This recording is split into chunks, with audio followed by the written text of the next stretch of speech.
नमस्कार, आप सबों का एक बार फिर से स्वागत है आपके अपने YouTube चैनल पर और आप देख रहे हैं अमित अंबस। तो फ्रेंड्स, मैं आज बता दूं कि हम लोगों ने झारखंड हाई कोर्ट और सिविल कोर्ट की वैकेंसीज पर अपने पिछले 2 वीडियो लेक्चर्स में डिटेल डिस्कशन किया है। जिनको भी क्वेरीज हो related to its work profile, future prospects, syllabus और एलिजिबिलिटी क्राइटेरिया, तो आप बिल्कुल आज के हमारे वीडियोस के डिस्क्रिप्शन बॉक्स में जाएं और उन दोनों वीडियोस के लिंक हम लोगों ने ऑलरेडी पोस्ट कर रखा है। आप बिल्कुल जाएं और सारे क्वेरीज हमारे हिसाब से आप लोगों की खत्म हो जाएगी। और जिन लोगों ने भी सिविल कोर्ट की वैकेंसी अभी तक ऑनलाइन फॉर्म नहीं भरा है, मैं उनसे रिक्वेस्ट करता हूं कि 9 मई के पहले पहले तक आप बिल्कुल उनके फॉर्म को भर दें, क्योंकि आपके लिए काफी सुनहरा मौका है यहाँ पर काम करने का। ठीक है, तो जैसा कि अभी आप देख रहे हैं कि जेएसएससी और जेपीएससी, ये 2 परीक्षाएं हमारे राज्य में हो रही हैं, जिसमें कि जेएसएससी का तो कोई भी कुछ अता पता है नहीं। जेपीएससी ऑलरेडी प्रीलिम्स पास कर चुके हैं, जो पास कर गए हैं उनके लिए तो काफी बधाई, मेंस की तैयारी करें। और जो पास नहीं किए हैं तो फिर उनके लिए काफी अच्छा मौका है कि अपने आप को एक एम्प्लॉयड कहलाने का और जुडिशरी में काम करने का एक बेहतरीन मौका आपके सामने। तो फ्रेंड्स, आज जैसा कि आप हमारे पीछे ये बोर्ड में देख रहे होंगे, ऑनलाइन टेस्ट, ये फ्री ऑनलाइन टेस्ट। तो जिस तरीके से आपकी क्वेरीज आए और आपका सपोर्ट आया, तो उसको देखते हुए हम लोगों ने वेडनेसडे के दिन शाम में 5 बजे जो अभी प्रपोज है, एक ऑनलाइन फ्री टेस्ट करा रहे हैं फ्रेंड्स, जिसमें कि झारखंड हाई कोर्ट और सिविल कोर्ट के असिस्टेंट की वैकेंसी पर जो क्वेश्चन आते हैं उसी के ब्लूप्रिंट पे, उसी के प्रारूप पे हम लोग एक टेस्ट सीरीज ऑर्गेनाइज कर रहे हैं। और मैं एक बात और बता दूं आप लोगों को कि झारखंड हाई कोर्ट और सिविल कोर्ट के असिस्टेंट की एग्जाम बिल्कुल ही एक पैटर्न पे होती है, ऐसा कुछ नहीं कि कोई हार्ड कोई इजी, बिल्कुल एक पैटर्न पर। इसीलिए ये टेस्ट सीरीज हमारे लिए झारखंड हाई कोर्ट के असिस्टेंट और सिविल कोर्ट के असिस्टेंट बोथ ऑफ दोनों के लिए रहेगा। और मैं चाहूंगा कि ज़्यादा से ज़्यादा लोग इस ऑनलाइन टेस्ट सीरीज को अवेल करें। और फ्रेंड्स, अवेल करने के लिए आप देख रहे होंगे ये एक हमारा क्यूआर कोड है, इस क्यूआर कोड को स्कैन करें, व्हाट्सएप ग्रुप हमारा है, आप बिल्कुल उसमें ऐड हो जाएं और अकॉर्डिंगली हम लोग आगे की फर्दर जानकारी आपको उसमें प्रोवाइड कराएंगे कि वेडनेसडे को किस तरीके से ये ऑनलाइन टेस्ट हमारा शेड्यूल्ड है और किस तरीके से आपको ये टेस्ट देना होगा। तो ये फ्रेंड्स, मैं फिर से बता दूं, ये कंप्लीटली फ्री ऑनलाइन टेस्ट है। इसमें आपको किसी तरह के कोई अमाउंट पे नहीं करने होंगे, कोई फी पे नहीं करना होगा। और उसके बाद भी अगर आपको किसी तरीके की कोई क्वेरीज होंगी जो आप समझ नहीं पा रहे होंगे, तो आप इस नंबर पे बिल्कुल कॉन्टैक्ट कर सकते हैं। ठीक है, ये क्यूआर कोड मैंने आपको दे रखा है, आप इसको स्कैन करेंगे तो आप हमारे व्हाट्सएप ग्रुप पे बिल्कुल रीडायरेक्ट हो जाएंगे। ठीक है, तो ये तो रहा फ्रेंड्स ऑनलाइन टेस्ट सीरीज की बात। और आज मैं बताऊं, आज हम लोग फ्रेंड्स, जैसा कि आप जानते हैं कि English plays a very vital role in the recruitment of assistant in Jharkhand high court और सिविल कोर्ट, तो हम लोग इंग्लिश के आज एरर फाइंडिंग पर कुछ बात करते हैं। ठीक है, और एरर फाइंडिंग पे बात करते हैं, मैं फ्रेंड्स ये बता दूं कि मैं आपको ग्रामर पूरा नहीं पढ़ा रहा, सो ये आप मिसकॉन्सेप्शन में ना रहें कि मेरे को ग्रामर A to Z पढ़ाया जा रहा है, यहाँ पर वो नहीं है। ये वे क्वेश्चन हैं जो कि झारखंड जुडिशरी या फिर आप बोल सकते हैं कि कोर्ट के एग्जाम में ये पूछे जाने की संभावना इसमें अधिक है, और ये उनका फेवरेट क्वेश्चंस। ठीक है, तो यहाँ पर आप बिल्कुल ये कंसेप्शन में ना रहेंगे, मिसकॉन्सेप्शन में ना रहेंगे कि मैं आपको पूरा ग्रामर का एरर फाइंडिंग बता रहा हूँ। मैं एरर फाइंडिंग में उन पॉइंट्स को, उन टॉपिक्स को, उन क्वेश्चंस को, उन सेंटेंसेस को बता रहा हूँ जो कि likely to be asked in your exams. ठीक है, और ये काफी फेवरेट क्वेश्चंस हैं कोर्ट के। वजह यह है, वजह यह है फ्रेंड्स, मैं बता दूं कि जिस तरीके से आप कोर्ट का जब एग्जाम देते हैं 14-17 में 2 बार जब हुआ है, 2014 और 17 में, तो क्वेश्चन पेपर्स घर ले जाने के लिए नहीं मिलता है। तो जिस वजह से कईयों को एग्जैक्ट पता नहीं है कि फ्रेंड्स क्वेश्चन आता क्या है, वो बस जानते हैं कि इंग्लिश इसमें पूछा जाता है, तो अपने हिसाब से वो लोग टेस्ट सीरीज या फिर बुक्स जो भी अवेल आप देख रहे हैं बाहर बन जाते हैं। तो मैं आपको बताता हूँ एरर फाइंडिंग में कि कुछ चीज़ें जो काफ़ी कोर्ट के लिए फेवरेट होता है और वो पूछते हैं उनसे सवाल। तो आइए आज हम लोग एरर फाइंडिंग का क्लास थोड़ा बहुत देखते हैं। और ये एक फ्रेंड्स, एक चीज और मैं बता दूं कि ये एक कंप्लीट आपको एरर फाइंडिंग फाइनल नहीं कराएगा, बट ये है कि ये एक आपको एक आइडिया देगा कि एरर फाइंडिंग में कहाँ कहाँ से क्वेश्चंस आते हैं। आप ऑलरेडी जो पहले जान रहे हैं ग्रामर को, वेरी गुड, वेरी नाइस, आप उसको देखें। लेकिन मैं ये जो बता रहा हूँ तो इस पर आप ध्यान दें और दिमाग में रखें कि हाँ, ऐसे क्वेश्चन कोर्ट के लिए फेवरेट हो सकते हैं। ठीक है, तो आइए हम लोग इसको आज कंटिन्यू करते हैं। जैसा कि आप देख रहे होंगे, हाँ, तो फ्रेंड्स जैसा कि आप देख रहे होंगे, हम लोगों ने कुछ कॉमन एरर्स के हेड में कुछ सेंटेंसेस को लिया है। तो देखिए, जैसा पहला sentence, supposing you are my best friend, how will you treat me. ठीक है, ये आप देख रहे होंगे कि किस तरह से लिखा हुआ है। तो यहां पर फ्रेंड्स ये आप देख लें कि सपोजिंग कभी भी आईएनजी के फॉर्म में पहले सेंटेंस में नहीं लग सकता है। ठीक है, तो यहां पर ये सपोजिंग की जगह सपोज हो जाएगा। Suppose you are my best friend, how will you treat me. ठीक है, यानी कहने का मतलब है कि यहां पर ये सपोजिंग आईएनजी की फॉर्म में नहीं रहेगा, ये होगा सिर्फ सपोज। उसी तरीके से आप सेकंड सेंटेंस को देखिए, यहां लिख रहा है suppose if I give you the information you pass it to the next level. मतलब आप समझ ही रहे होंगे, सपोज ऐसा सोचिए कि अगर हम आपको इंफॉर्मेशन देते हैं तो आप उसको एक नेक्स्ट लेवल तक पास करेंगे। तो यहां पर देखिए सपोज और इफ, तो फ्रेंड्स सपोज और इफ एक साथ में नहीं लग सकता है। क्यों नहीं लग सकता? तो ये सुपरफ्लस हो जाता है, दोनों का मीनिंग एक होता है, इस वजह से इन दोनों को यूज आप नहीं कर सकते। और यहां पर आप सिर्फ सपोज ही लिखेंगे। ठीक है, आप यहां पर सिर्फ सपोज लिखेंगे। तो ये सेंटेंस क्या हो जाएगा कि suppose I will give you the information you pass it to the next level. ठीक है, मैं आपको फिर से बता दूं कि मैं आपको कंप्लीट ग्रामर नहीं बता रहा, मैं कुछ क्वेश्चन कुछ सेंटेंसेस आप I am looking forward, I am looking forward, ठीक है, I am looking forward to meet you. देखिए सेंटेंस 3, फ्रेंड्स ये जो sentence I am looking forward to meet you, ये काफी कॉमन सेंटेंस है। और जिस तरीके से एक होता है ना कि हम लोग जब इंग्लिश लिखते हैं तो हम लोगों को मन में लगता है कि हाँ ये सेंटेंस सही है, तो आपको यहां पर लग रहा होगा कि I am looking forward to meet you, ये सेंटेंस बिल्कुल सही है। ठीक है, बट मैं आपको बता दूं आई एम लुकिंग फॉरवर्ड, जब भी लुकिंग फॉरवर्ड, फॉरवर्ड जब यूज होता है तो यहां पर फॉरवर्ड टू जब यूज होता है तो वहां पर मीट नहीं आईएनजी फॉर्म में होता है। इसका मतलब है I am looking forward to meeting you, I am looking forward to meeting you. अब यहां पर देखें आप, I am looking forward to meet you, ये एक सेंटेंस आपको दिया हुआ था, आपको एरर फाइंड करना था। मैंने आपको क्या कहा, कभी भी फॉरवर्ड लुकिंग फॉरवर्ड टू जो लिखा हुआ है उसके साथ मीट नहीं हो सकता है, उसमें उसके आईएनजी फॉर्म होता है, इसीलिए यहां पर हो गया मीटिंग। तो इसका सही क्या हो गया, I am looking forward to meeting you. अब आप ध्यान दें, आपको सुनने में हो सकता है ये लगे कि I am looking forward to meeting you, सही नहीं हो रहा है, बट फ्रेंड्स यही इसका सही आंसर होगा। ठीक है, तो इस तरह के क्वेश्चंस काफी रिपीटेडली पूछे जाते हैं। आप लोगों में से मैक्सिमम लोगों को ये पता ही होगा, ऐसा नहीं है, आप बिल्कुल जान रहे होंगे, लेकिन मैं आपको इसको एक बार रिवाइज करा दे रहा हूँ। ये क्वेश्चंस इंपॉर्टेंट है, आप इसको जरूर ध्यान रखें। ठीक है, अब देखें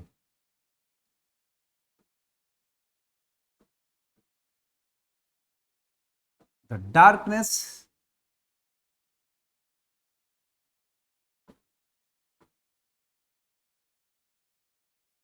prevented us,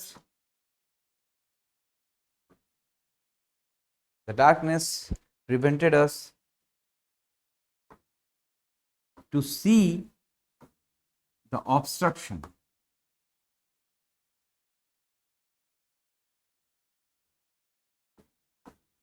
ठीक है, देख रहे होंगे द डार्कनेस, अंधेरा जो था हम लोगों को ऑब्स्ट्रक्शंस को देखने से रोक रहा था। ठीक है, ये हो गया, अंधेरे की वजह से हम लोग नहीं देख रहे थे। तो फ्रेंड्स जब कभी भी ये प्रिवेंटेड, रोकने का बात आ रहा होगा, जैसे प्रिवेंटेड हो गया, डिबार हो गया, प्रोहिबिट हो गया, एब्सटेन हो गया, याद रखेंगे कहीं पर भी रोकने के बारे में बात कहा जा रहा हो, वर्ड्स आपको मिल सकते हैं प्रिवेंटेड, डिबार्ड, प्रोहिबिटेड, एब्सटेन, तो वहां पर याद करिए, वहां पर याद रखिएगा कि वहां पर फ्रॉम प्लस वर्ब का फोर्थ फॉर्म यानी continuous V plus ING use होता है। फ्रॉम प्लस V4 वहां पर यूज होता है। ठीक है, तो अब ये सेंटेंस क्या बन जाएगा कि the darkness prevented us, to नहीं होगा यहां पर, फ्रॉम सीइंग द ऑब्स्ट्रक्शन। ठीक है, चीजों को आप समझ रहे होंगे। पहले था कि the darkness prevented us to see the obstruction, लेकिन मैंने आपको यही बताया कि कहीं भी रोकने का जब बोध हो, एक फीलिंग आए, जिस तरीके से ये सब वर्ड आपको दिख सकते हैं, प्रिवेंटेड, डिबार्ड, प्रोहिबिटेड, एब्सटेन, तो आप वहां पर फ्रॉम प्लस वी का फोर्थ फॉर्म यानी आईएनजी फॉर्म आप इस्तेमाल करेंगे। और यहां पर अस के बाद टू नहीं होगा, फ्रॉम सीइंग द ऑब्स्ट्रक्शन। ठीक है, तो ये इसका प्रॉपर सेंटेंस बन जाएगा। आइए, तो ये आप देख रहे थे। अब इसमें एक वर्ड और भी आप ले सकते हैं, रिफ्रेन भी ले सकते हैं। रिफ्रेन का मतलब भी वही होता है, रोकना। ठीक है, तो जब कभी भी आपको refrain, prevented, debar, prohibit, absent ये सारे वर्ड्स मिले तो वहां पर फ्रॉम प्लस V4 इस्तेमाल करेंगे, तो हमारा ये सेंटेंस बिल्कुल सही हो जाएगा। ठीक है, आपको फिर से रिपीट कर दे रहा हूं कि ये ग्रामर नहीं फ्रेंड्स, ये कुछ सेंटेंसेस हैं जो कि बहुत जरूरी है एग्जाम्स के पॉइंट ऑफ व्यू से और काफी फेवरेट है। ठीक है, आगे बढ़िए।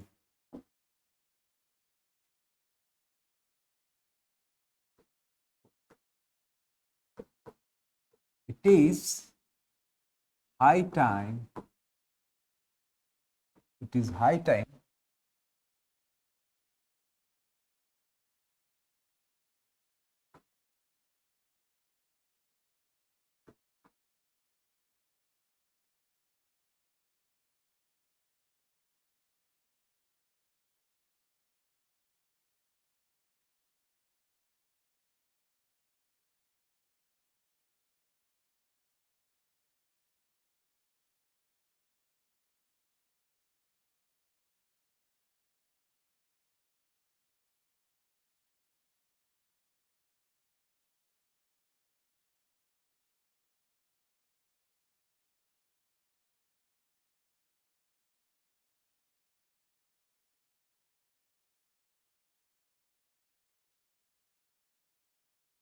अब देखिए,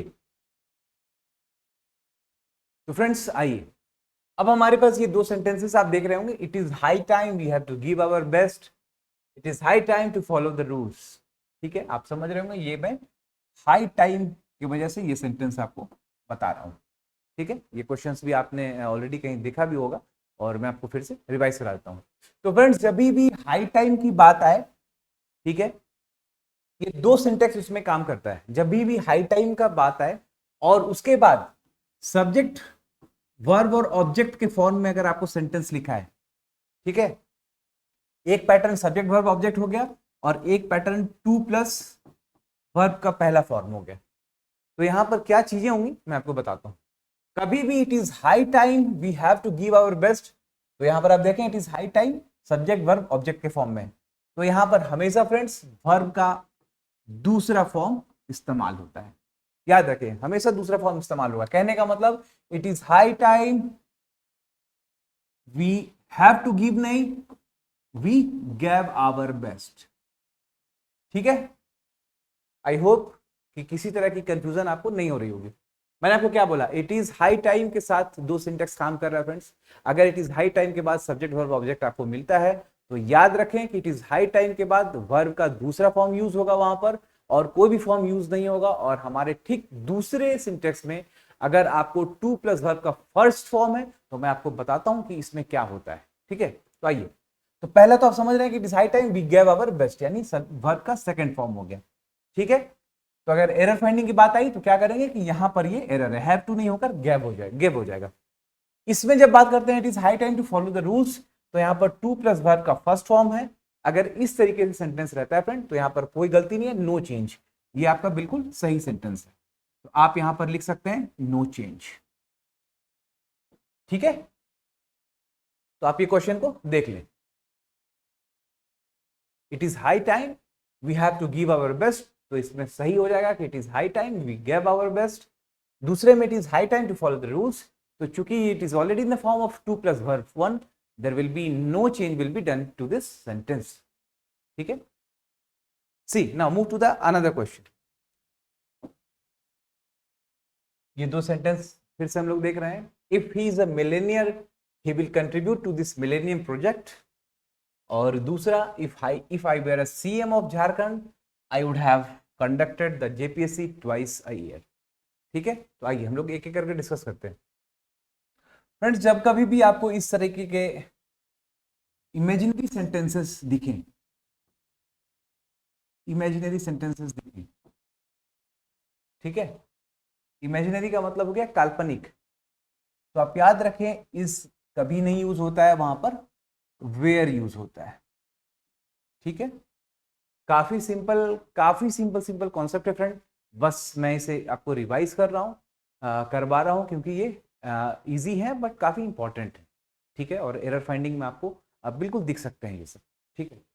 तो इसमें क्या कॉन्सेप्ट आ रहा है फ्रेंड, कि जब कभी भी इमेजिनरी एक काल्पनिक सेंटेंस आपको दिखता है तो वहां पर हमेशा वेयर का यूज होता है। जैसे if he were a millionaire he will contribute, यहां पर विल की जगह फ्रेंड्स क्या हो जाएगा फिर वुड, ठीक है। He would contribute to this millennium project, अगर वो मिलेनियर होता तो ही वुड वो उसमें इस बड़े से प्रोजेक्ट में कंट्रीब्यूट करता, ठीक है। सेकंड सेंटेंस देखिए, यहां पर ये ऑलरेडी बिल्कुल सही है। If I were CM of Jharkhand, अगर मैं झारखंड का सीएम होता, I would have conducted the JPSC twice a year, मैं जेपीएससी को 2 बार कंडक्ट कराता, ठीक है। ये हमारे CM of Jharkhand, I would have conducted the JPSC twice a year, तो ये बिल्कुल सही सेंटेंस है, यहां पर कोई दिक्कत आपको नहीं है। यहां पर भी आपको वुड दिख रहा है और यहां पर भी आपको वेयर दिख रहा है, इसीलिए इस सेंटेंस में आपको कोई गलती नहीं है, नो एरर, नो एरर। और यहां पर क्या गलती थी, इसके जगह पर आपको वेयर करना है। तो याद रखें, इमेजिनरी सेंटेंसेस में हमेशा वेयर का यूज होता है। If I were prime minister, if I were CM, ठीक है, इस तरीके से। और यहां पर विल की जगह पे ये हमेशा वर्ब का फॉर्म वुड हो जाता है, ठीक है। आइए move on to the next slide. अब हम लोग 2 अलग अलग सेंटेंसेस को देखते हैं। तो पहला सेंटेंस है कि द जज did not give the decisions until he studied all the reports. दूसरा है they as well as he was mistaken. तो फ्रेंड्स क्वेश्चन सेंटेंस नंबर 8 में क्या कॉन्सेप्ट है मैं आपको बताऊं। जब कभी भी पास्ट में कोई काम खत्म हो गया हो, ठीक है, आप समझे बात को, जब कभी भी 2 काम पास्ट में अगर ऑलरेडी खत्म हो चुका है, तो जो पहला काम खत्म हुआ होगा, कहने का मतलब 2 कामों में से पहले जो खत्म हुआ होगा उसमें फ्रेंड पास्ट परफेक्ट का इस्तेमाल होगा, ठीक है। और जो बाद में होगा उसमें इंडिफिनिट का यूज होता है। अब बात समझ रहे होंगे कि 2 सेंटेंस, कभी भी पास्ट में अगर 2 काम खत्म हुआ है तो उन दोनों में से पहला खत्म हुआ काम उसमें हमेशा पास्ट परफेक्ट आएगा, और जो सेकंड में खत्म हो रहा है वो पास्ट इंडिफिनिट होगा। तो देखिए बोल रहे हैं कि द जज did not give the decisions until he studied all the reports. तो पास्ट में 2 काम क्या हो रहे हैं कि डिसीजन नहीं दिया जज until he studied all the reports, तो 2 काम हो रहे हैं। तो पहला काम इसमें क्या है फ्रेंड्स, पहले वो रिपोर्ट पढ़े उसके बाद डिसीजन दिए, ठीक है। ऐसा तो नहीं हुआ कि डिसीजन देने के बाद रिपोर्ट पढ़े होंगे, वो तो होगा नहीं, पहले रिपोर्ट पढ़े तब डिसीजन दिए। तो दैट मींस कि जो पहला फर्स्ट वर्क डन कौन सा है, तो वो है रिपोर्ट्स।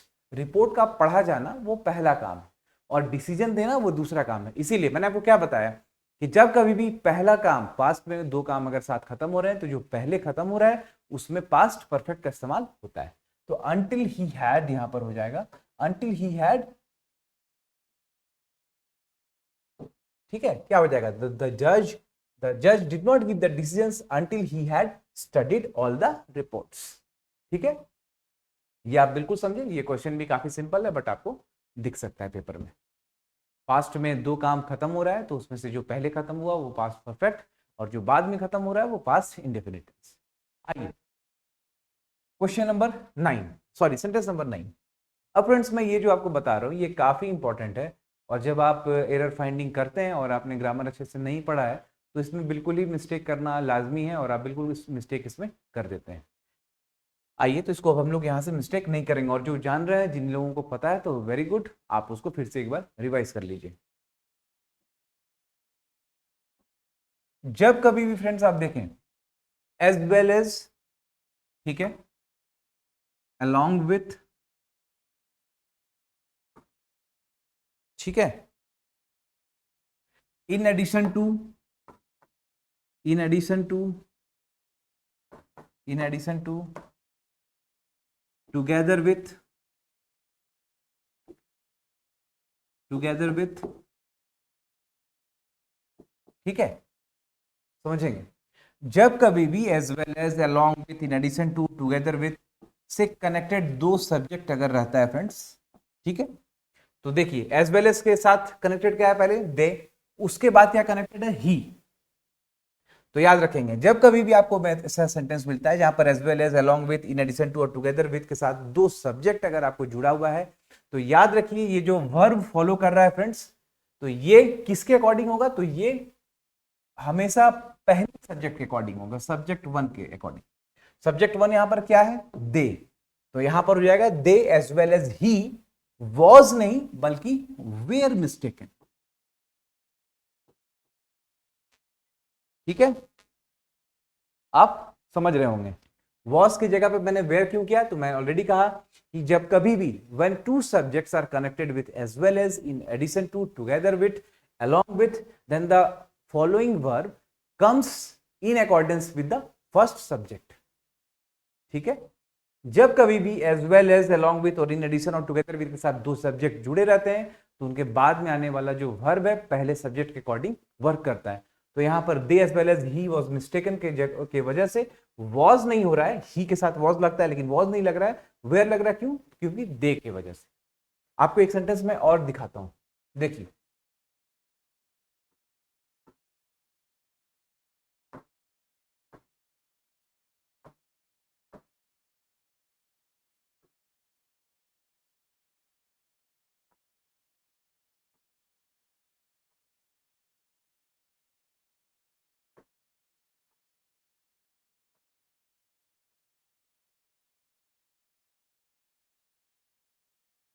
चलिए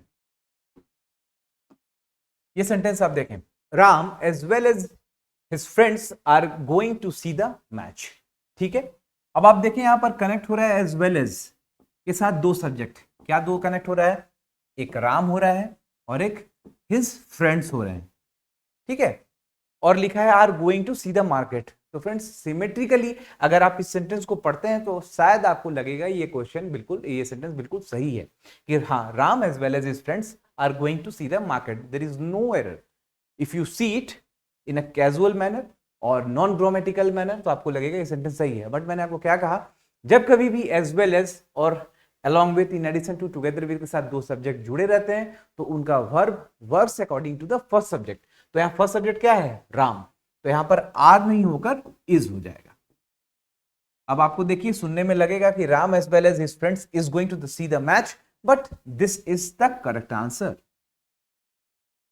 ठीक है, आई होप ये कॉन्सेप्ट आप लोगों को बिल्कुल समझ में आ गया होगा। फ्रेंड्स मैं फिर से रिपीट वही कर रहा हूं उस बात को कि मैं एरर, कॉमन एरर्स बता रहा हूं जो कि ग्रामर पॉइंट से नहीं बल्कि मैं आपको एक मोटिवेट करना चाह रहा हूं कुछ सेंटेंसेस के थ्रू, जो सेंटेंसेस बहुत ही महत्वपूर्ण आप इसे मान सकते हैं परीक्षा के पॉइंट ऑफ व्यू से और खास करके कोर्ट के एग्जाम्स के लिए, तो इसलिए मैं आपको ये करवा रहा हूँ। ठीक है, आप अगर इसको जानते हैं तो भी आप इसे रिवाइज करें। क्वेश्चन देख रहे होंगे, हमारे पास एक नया सेंटेंस, आइदर मंजीत और his friends is to be blamed for the mischief, या मंजीत या उसके दोस्त को ये जो बदमाशी, जो मिसचीफ हुआ उसके लिए ब्लेम किया जाना चाहिए या किया जाता है। तो फ्रेंड्स अब देखिए इस तरह के क्वेश्चन को किस तरीके से हम लोगों को बनाना है एरर फाइंडिंग में। कभी भी आप ईदर और देखें या नाइदर और देखें, ठीक है, कभी भी सेंटेंसेस में ईदर और या नाइदर नॉर देखें तो आप याद रखें ये जो वर्ब है फ्रेंड्स, ये जो वर्ब है ये किस तरीके से काम करता है, तो ये नियरेस्ट सब्जेक्ट के अकॉर्डिंग चलता है। याद रखेंगे नियरेस्ट सब्जेक्ट, तो इसका नियरेस्ट सब्जेक्ट क्या है, हिज फ्रेंड्स। तो यहां पर आइदर मंजीत और his friends are to be blamed for this mischief, दिक्कत इसमें नहीं होगी। आइए नेक्स्ट क्वेश्चन करते हैं। साथ है, scarcely had we reached the office, it started raining cats and dogs। ठीक है, अब यहां पर देखें ये started raining cats and dogs, इसका मतलब हो गया फ्रेंड्स कि बहुत ज्यादा बारिश होना, इसको होता है cats and dogs। ठीक है, अब यहां पर देखिए मैं आपको बताता हूं, जब कभी भी आपको scarcely मिले तो याद रखें scarcely के साथ when होता है। ठीक है, कुछ पेयर्स हैं फ्रेंड जो यूज साथ में किए जाते हैं, जैसे होता है ना बट ओनली, नॉट ऑल्सो, इस तरीके का। तो उसी तरीके से स्कैर्सली के साथ हमेशा याद रखें व्हेन का यूज होगा, नो सूनर के साथ देन का यूज होगा, हार्डली के साथ व्हेन का यूज होगा। मैं इसको इसलिए बता रहा हूं कि यहाँ पर जैसे आपको अगर एरर फाइंडिंग में ये सेंटेंस आता है तो देखिए किस तरीके से आपको यहाँ पर फंसा सकता है वो। जैसे कि देखिए scarcely had we reach the office, यहां पर वो कर दे then it started raining cats and dog. ठीक है, तो याद रखें स्कैर्सली का जो जोड़ा होता है, जो पेयर है, वो व्हेन है। इसका मतलब यहाँ देन होता तो गलत होता, बट ये व्हेन है, तो दैट इज ये करेक्ट। अब इट स्टार्टेड, यहां पर अगर लाइक हो जाए, ये लाइक लिख दे तो भी ये गलत हो जाएगा, क्योंकि यहाँ कंपैरिजन नहीं कर रहे हैं कि like raining cats and dog, it is already, जिसको एक कहावत आप कहते हैं। तो यहाँ पर जब कभी भी ये होगा, इसका यूज करना है कि रेनिंग कैट्स एंड डॉग, तो यहाँ पर कभी लाइक नहीं होगा, यानी अगर आपको लाइक मिलता है तो ये भी आप काटते हैं। इसका मतलब है कि ये सेंटेंस सही कैसे हो रहा है, scarcely had we reached the office when it started. ये तो कुछ सेंटेंसेस थे जो एरर फाइंडिंग में आप लोगों ने देखा। अब मैं आपको बता रहा हूँ एरर फाइंडिंग में कुछ पॉइंट्स जो आप बिल्कुल पढ़ें, जो काफी इंपॉर्टेंट है, जो पूछता है। जैसे ये सुपर प्लस मैं आपको बता रहा हूँ, सुपर प्लस, सुपर प्लस का मतलब हो गया जब ऑलरेडी एक मीनिंग की बात एक बार कही जा रही है तो दोबारा उसको अगर कहेंगे तो वो सुपर प्लस हो जाएगा। ठीक है, ये काफी इंपॉर्टेंट होता है फ्रेंड्स, सुपर प्लस का यूज कोर्ट जैसे एग्जाम्स में। ये सुपर प्लस का कॉन्सेप्ट देकर एरर फाइंडिंग का ये मतलब आप इसको बोल सकते हैं कि ये काफी कॉमन क्वेश्चन है जो पूछा जाता है। जैसे कि देखिए, ये कजन ब्रदर अगर आप लिखते हैं, याद रखिएगा, ठीक है, कजन ब्रदर आप लिखते हैं,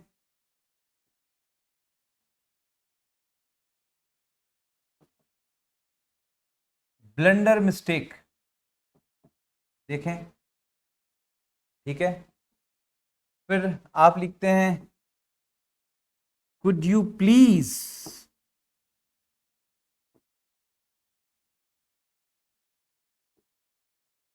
ठीक है।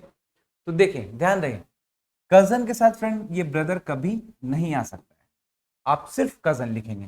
Suppose Ram is my cousin, तो यहाँ पर Ram is my cousin brother नहीं होगा, Ram is only just my cousin, तो इन लोग लिखेंगे कि राम इज माई कजन। आपको सेंटेंसेस में दिखा मिल सकता है कि Ram is my cousin brother, उसके आगे का सेंटेंस आगे फॉलो होगा, लेकिन आपको समझ लेना है कि कजन के साथ कभी ब्रदर यूज नहीं होता है। Blunder mistake, blunder is already a word that reveals a mistake, a bigger mistake, तो मिस्टेक मिस्टेक ट्वाइस कभी नहीं हो सकता। अब आप देखें, कुड यू प्लीज, ये दोनों रिक्वेस्ट हो रहा है फ्रेंड, कुड का मतलब भी रिक्वेस्टिंग, प्लीज भी रिक्वेस्टिंग, एक सेंटेंस में आप दो बार रिक्वेस्ट नहीं कर रहे हैं, इसीलिए सुपर प्लस आप ध्यान रखेंगे, सुपर प्लस काफी इंपॉर्टेंट है। उसके बाद कुछ फ्रेजल वर्ब्स होते हैं फ्रेंड्स, जैसे deals with,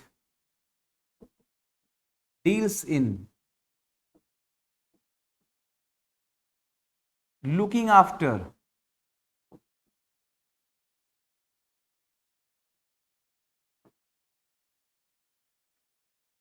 look up to, looking upon,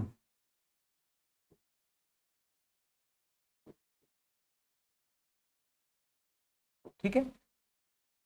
deals with किसी ह्यूमन, किसी आदमी, किसी लिविंग के साथ है तो डील्स विथ। डील्स इन किसी बिजनेस में अगर आप डीलिंग कर रहे हैं, जैसे he deals in the merchandise market, तो यहां पर किसी बिजनेस में वो बात हो रही है तो डील्स के साथ इन हो रहा है।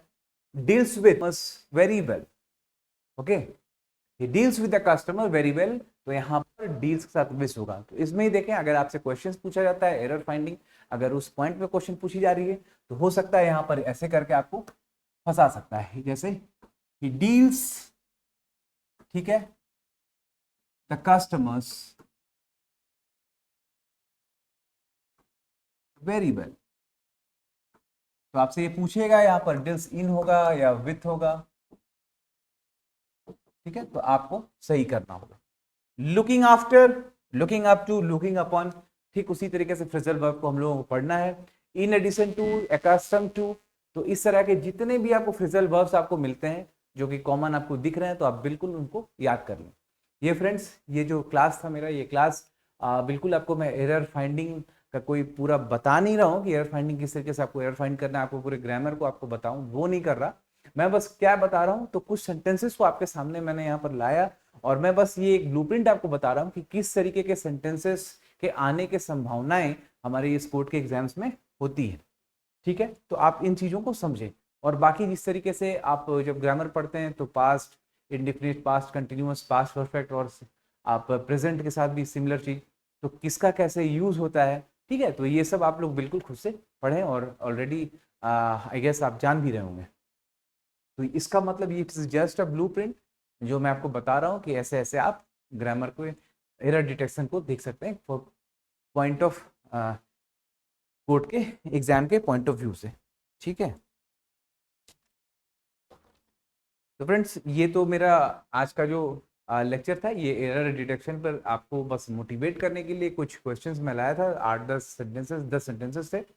और मैं ये बता दूं कि मैं अब अगली क्लास में क्या करूंगा कि कुछ ऐसे के टॉपिक्स आपको दूंगा और उसमें बताऊंगा कि किस तरीके से आपको ऐसे को अप्रोच करना है, ठीक है, क्योंकि राइटिंग पॉइंट काफ़ी मायने रखती है इसके एग्जाम के लिए और वो एक बहुत बड़ा डिसाइडिंग फैक्टर होता है फ्रेंड्स। और मैं ये एक बात बता दूं, जो सब लोगों को शायद ये बात ना पता हो, मैं आपको बताऊं कि अगर जैसे आपने ऑब्जेक्टिव में बहुत अच्छा किया है, ठीक है, आपने ऑब्जेक्टिव में बहुत अच्छा किया है, लेकिन जो 10 मार्क्स का अगर सब्जेक्टिव अगर आप उसको नहीं करते हैं, अगर आप उसको टच नहीं करते हैं, अगर आप उसको बहुत खराब तरीके से लेके हैं, तो मैं बताऊं कि आप फिर मेरिट में, मेरिट कहने का मतलब कि अगले स्टेज पर नहीं आएंगे, ठीक है। तो आप ये ना समझें कि आप ऐसे को बिल्कुल जीरो कर दें और बाकी में 100-200 करें, तो मैं आपको बता दूं कि आपका सिलेक्शन उस पर नहीं होता है।